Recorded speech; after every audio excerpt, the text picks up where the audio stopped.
everybody, welcome to the First Call Plus. We'll be previewing some races on the undercard from our 3 venues this Saturday across your trackside preview channels. We've got the Low Solomon Jones Premier to kick us away. This will be the first race we're looking at in from Te Rapa. $2 for Rando, Jason Tan. We've already made this horse the best bet of the afternoon and he's been a shortener.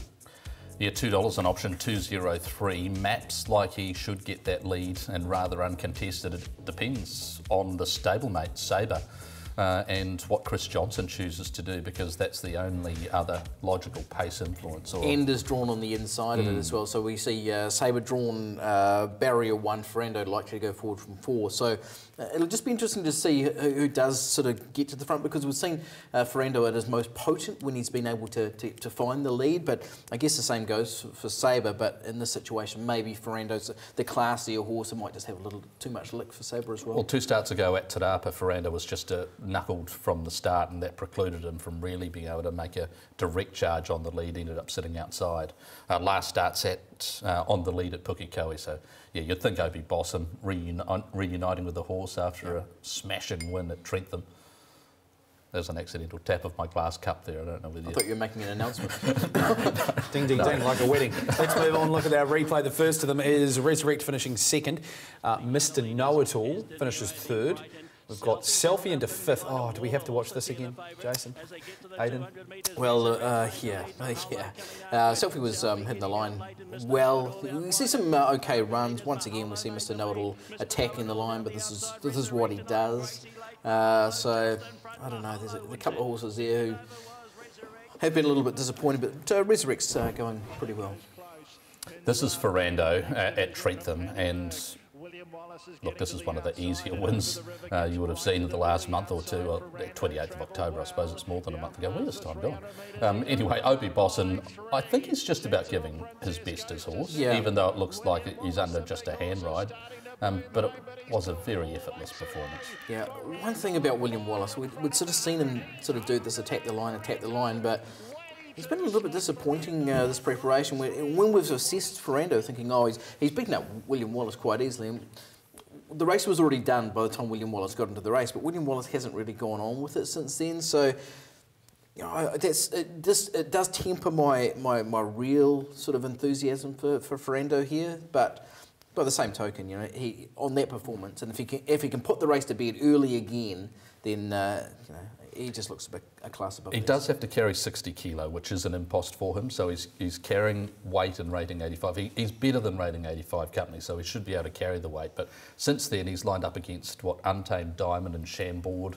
Chambord's gone out of that and won, and Heroic Valor out of that same race has also been very good, and fully funded at Pukekohe.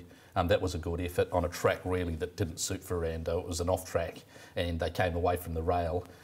He likes it hard and fast, and he was on the inside where you really didn't want to be. So I think he's run with merit since that win. Selfie's got a good, yeah, I think so. Selfie's got a good course record, and he was good here for the last preparation. I think he won one, and it looked as though he might be back to his best, but he just hasn't hit the line. Well, he's hit the line, but he just hasn't hit the winning. Just his racing pattern, he's going to settle midfield maybe. Maybe he could settle a fraction closer, but his racing pattern lends himself to placing rather than winning. I think he's 3 from 24 winning, and he's placed second and third a further 11 times out of that 24. So that says a lot about his racing pattern and where he ends up being in races. He'll flash at them.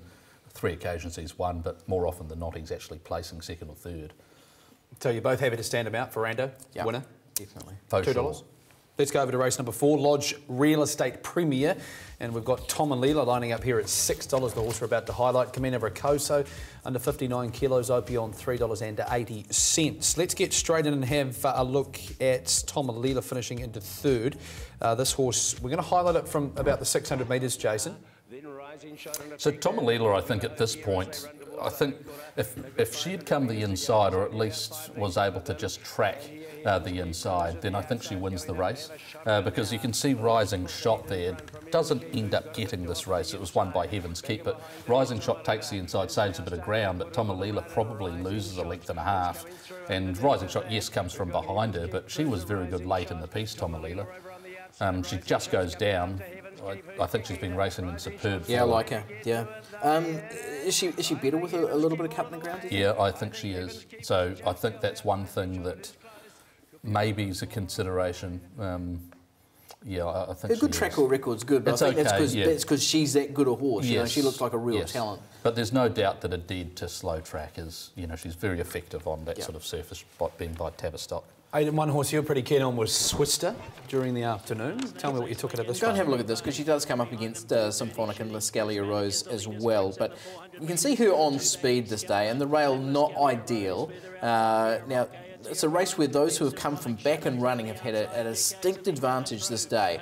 She stuck on really bravely, I thought, or he has, to finish second. You can see Symphonic coming from 7th, Shadow from 10th, Buy Me Rock from 11th, Lascalia Rose from 8th. And yet it's only on the line when he's caught. He'd won very well at Totog at the start before. He's got a good record, and he comes in better at the weights. You know, there's just not a lot that I can sort of say against him. What did you make of him and the other horses? Obviously, the winner Symphonic was very good. On the day was very good, as you mentioned, because there weren't many horses that were able to be in the finish from that position. A couple of starts ago, beating home Staccato by a narrow margin. I don't know. Staccato's been in decent enough form, though. Yeah. He's up against Camino Rocoso, high lad, who I'm very interested in seeing, having been freshened up. And obviously more ground will be his go. Whether 1,600 metres on a good track at Te Rapa is going to see him competitive, I'm not sure, but you'd definitely over ground, you'd say so. Symphonic in her own right, you know, did a good job to run past Swiss Star. But on pattern, and comes in a kilogram and a half worse, and Lascalia Rose, who was pretty good as well, is 2.5 kilograms worse at the weights and on that performance. Just the way that it was run, I'm really keen on Swiss Star here, and quite happy to play it. What do you say? Is it Swiss Star, or is it? I thought it was maybe Swiss Star, but I don't know. Swister. You reckon? Yeah. If it was Swiss Star, it'd have an R on the end, wouldn't it? Nah. Surely. We'll leave that to George. George can sort that out for us and do his best. Yeah. Swister, Swiss Star. Anyway. By Swiss Ace out of Sacrista. Yeah. Swister. All right. Okay. That'll do it. Let's go to one place that Tony Lee will be calling the action for us. That is Awapuni race number 1, the Landmark Homes and Noel Eels Memorial. 270 Beefeater comes out of a pretty good race, Aidan.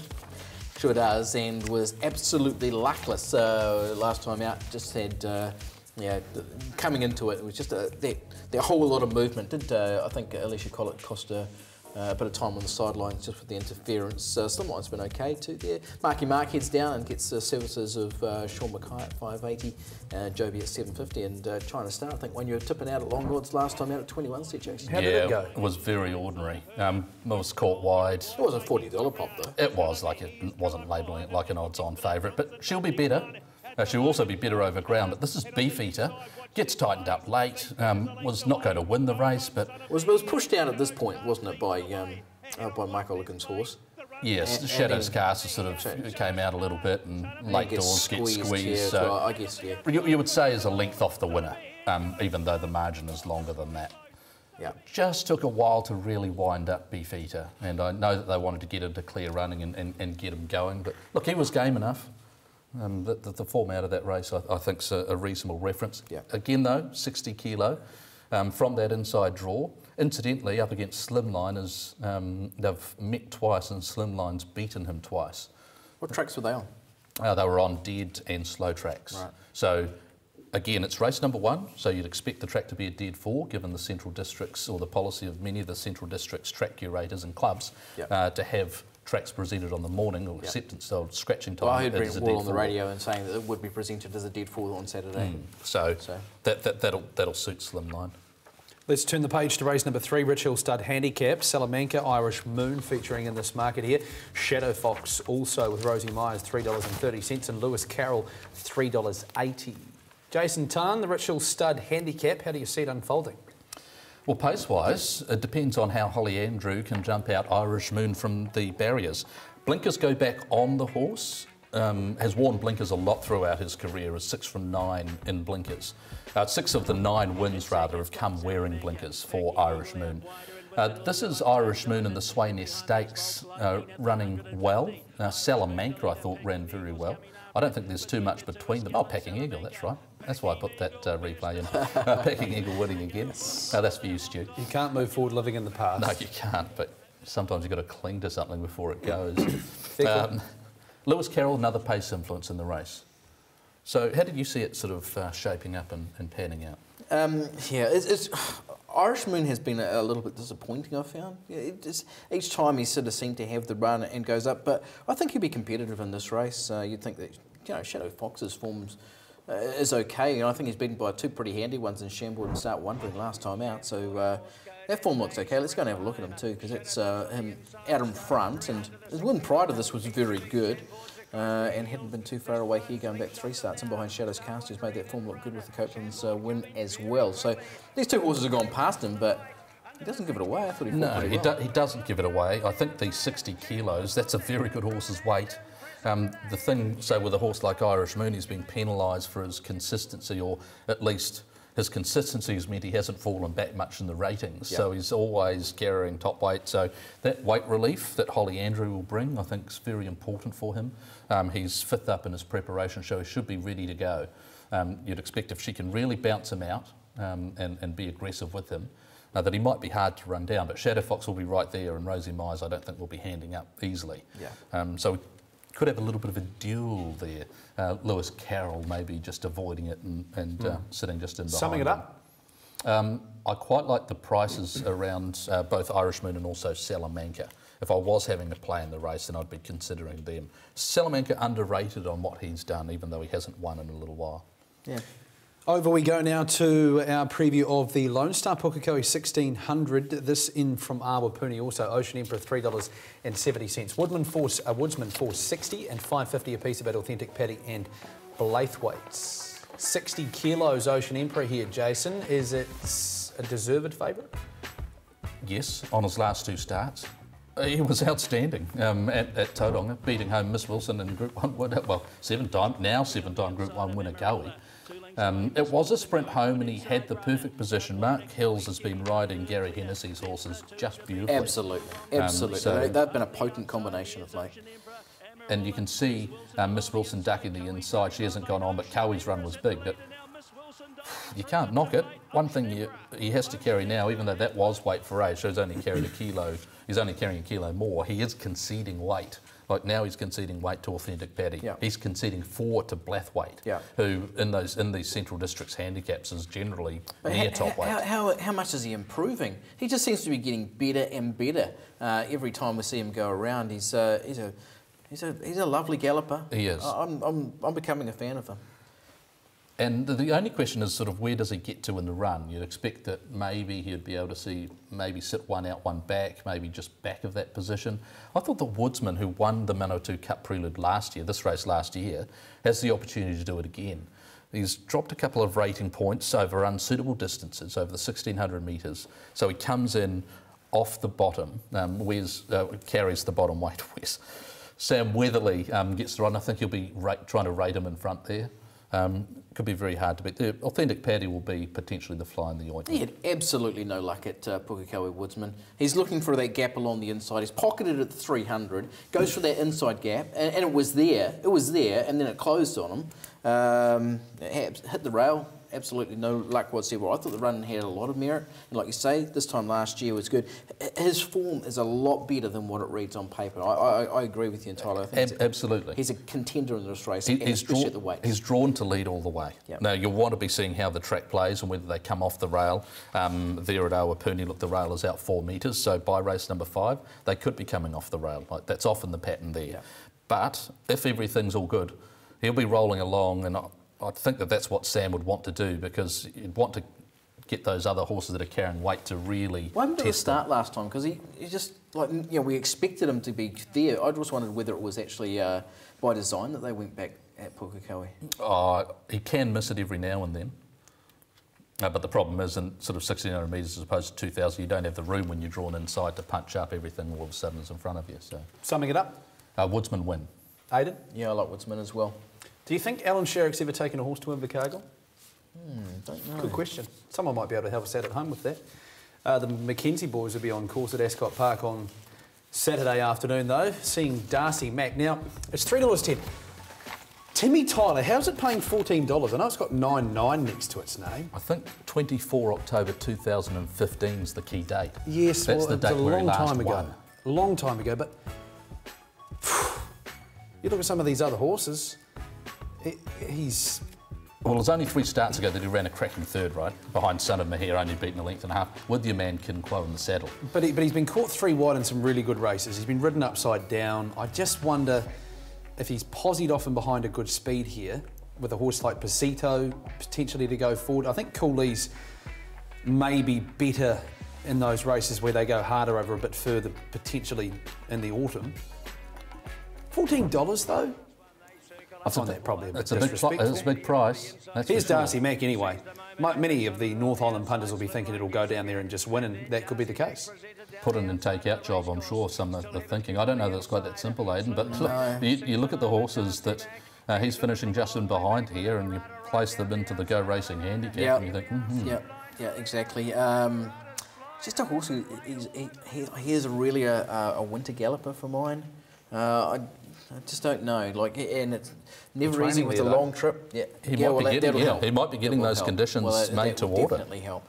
You know, horses travelling at this time of year is not easy because they're in a float for a long time. Those floats get very hot. And I'm always willing to forgive a horse first up after a long trip, hence why I am with Savvy Cope as well. But let's expect a little bit more from Darcy Mack next time, unless we do get significant easing of the track. The track was very hard this day at Cromwell from all reports, so when you're doing your form, do bear that in mind. They said the track was harder than it's been in the last few years, but it was a good effort from Johnny Jones here, collared by Gallant Boy late in the piece from a very much informed Corey Campbell and the Anderton team. Terrific effort from Gallant Boy as well. I thought the racing was terrific at Cromwell this day. My favourite day of the year. I sat in front of the TV and punted. I loved this day. It was good fun. But the performance of Johnny Jones was okay. I wouldn't be riding this horse off at all. One of the speed influences in the race, along with Kingpin. So it's not an easy race to... Well, Kingpin would want to be a bit more behaved than what he was last time he went to the races, running through the front of the Riccarton starting stall, if you remember that. Yes. Good record before. Oh, it's been racing well. How do you sum it up? Well, I'm a fan of Cooley, and I know you're sort of saying, better to sort of other sort of times of year and thing, but here's a horse who won 5 for last preparation. Seems to be after a couple of runs gets into it, drops out of a Canterbury Breeders' Stakes last time out. If it had merit, I'm thinking. I think she's a Jake Lowry horse too, though. Yeah. No Corey disrespect Campbell's to Corey going really Campbell. well, and obviously you get the benefit of his claim. Good discussion, Aidan. Jason? Darcy Mack and Kingpin. Let's turn over to Johnny Jones. We'll go and have a look at another race at Invercargill. This is the AWS Legal Southland Crystals. Gallant Boy, $2.80. We just saw him winning that race in the replay. 370 Come Fly With Me. Hates Riccarton. Might be the sort of horse who could punch forward here and lob itself onto the speed, do you think, Jason? Definitely. She's been in very strong form. Come Fly With Me. Sure As You Were Born, this is the type of race that she's competitive in. In fact, she might have. Did she win it last year? Well, she ran very well in it last year. Sure As You Were Born. We've got arrows everywhere here. This is this is back at Cromwell with Come Fly With Me and Motorboat Mike, who was decent. He's coming into form. Motorboat Mike. What do you think he can be competitive tomorrow, Aidan? Yeah, I'm a fan of this horse, none least the name, of course. Yeah, no, Sure As You Were Born did win this race last year, as you say. Motorboat Mike was 6th and Come Fly With Me was 7th after leading up, so yeah, good memory. I'll be backing Taniwha, there you go. Lob a tender place of my own money on Taniwha. What are you backing, Jason? I'm not going to put anything on the bank, but it'd be around Sure As You Were Born and also Come Fly With Me. Yeah, I'm staying out of this one. Stay out of it. Yep. Well, go and have a tenner on Taniwha. You could do worse than that. Sounds good to me. That's all we have time for here on the First Call Plus. A big day, 3 meetings with the Go Racing, big Saturday of racing across your trackside platforms tomorrow. Thanks for watching the First Call Plus. I got gas in the tank.